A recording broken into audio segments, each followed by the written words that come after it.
የሞት ፍርድ ራሱ የሚፈረደው የሰው ልጅ ከሞት ሀገርንም ከመፍረስ ለማዳን ነው። ክቡሩ የሰው ሕይወት ዋጋ አለው። ዛሬ አፈቀርኩም ያለ እንኳን ያፈቀረ የተቀየመ ራሱ የማያደርገውን እየፈጸመን ስርቆትን መኖሪያ ይሁን ያለውም የፈለገውን አሞሌ ለማግኘት ወርቅ የሆነውን የሰው ልጅ መስዋዕት እያደረገም በሃይማኖትና የፖለቲካ አመለካከቱ የተለየውም ልዩነቱን ለማሳየትና አለሁ ለማለት መገበሪያ እያደረገው በሌሎችም ውሃ የማያነሱ ምክንያቶች የሰው ልጅ ሕይወት በትንሽ በትልቁ እየተነጠቀ የረከሰ መሰለ እንጂ ዋጋውስ ውድ ነበረም። ስንጥር ከምታክል ምክንያት አንስቶ ያለምንም ምክንያት ያጠፉትንም ሳያውቁ የሚቀጠፉ ንጹሃን ተደጋጋሚ ሞት እየበዛ መጥቶ ውድነቱን ያደበዘዘው ቢመስልም ዛሬም የሰው ልጅ የሕይወት ዋጋ ውድ ነው። ሕግም መንግስትም ያለው ይህንን ውድነት ለማስከበር ከሞት ለማስጣል ነው። የሞት ፍርድ ራሱ የሚፈረደውም የሰው ልጅን ከሞት ሀገርንም ከመፍረስ ለማዳን ነው። ውድነቱን ለማሳየት በኢትዮጵያ የወንጀል ሕግ የሞት ቅጣት ከሚያስቀጡ ወንጀሎች የተወሰኑትን አሁን በጥቂቱ እናነሳለን። አልሰማንም እንዳትሉ እንላለን።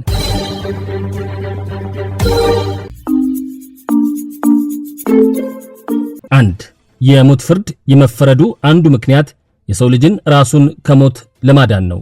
ፈጣሪ የሰጠውን ሕይወት ማንም እየተነሳ እንዳይነጥቀው ሕግ ጥበቃ ያደርጋል።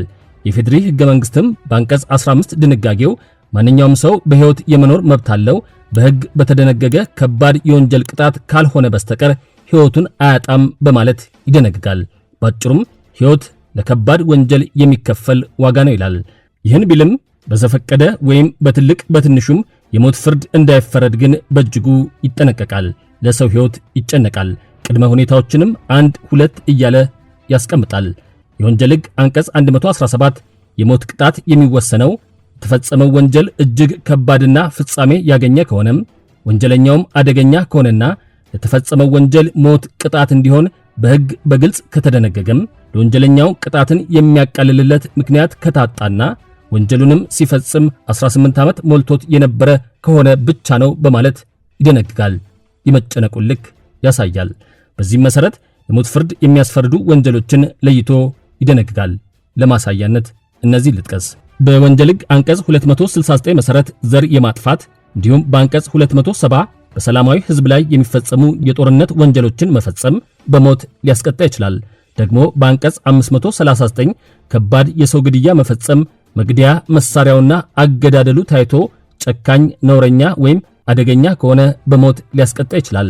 በሽብር ወንጀሎች አዋጅ አንቀጽ 3 ንዑስ ቁጥር 2 መሰረት የሽብር ዓላማን ለማሳካት ሰውን የመግደል ወይም በታሪካዊ ወይም የባህል ቅርስ ወይም የመሰረተ ልማት አውታሮች ላይ ከፍተኛ ጉዳት ማድረስ ከ15 እስከ ዕድሜ ልክ ጽኑ እስራት ወይም በሞት ያስቀጣል።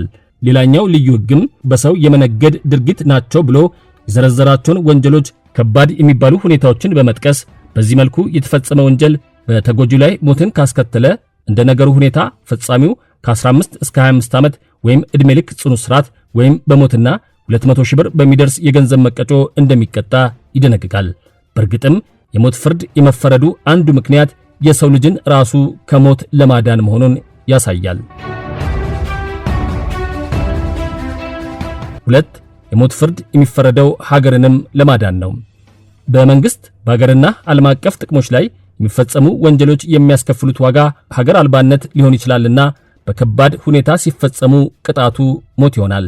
ለምሳሌ የመከላከያና የፖሊስ ሰራዊት አባላት በወንጀል ሕግ አንቀጽ 275 መሰረት ለጠላት ሊደረግ የሚገባውን ተግባር መጣስ፣ በአንቀጽ 276 ሕገወጥ በሆኑ የጦር መሳሪያዎች መገልገል፣ በአንቀጽ 298 መሰረት ከወታደራዊ አገልግሎት ግዴታ መኮብለል፣ በአንቀጽ 299 ወታደራዊ አመጽ ወንጀሎችን በከባድ ሁኔታ መፈጸም የሞት ቅጣትን ሊያስከትሉ ይችላሉ ተብለው ተደንግገዋል።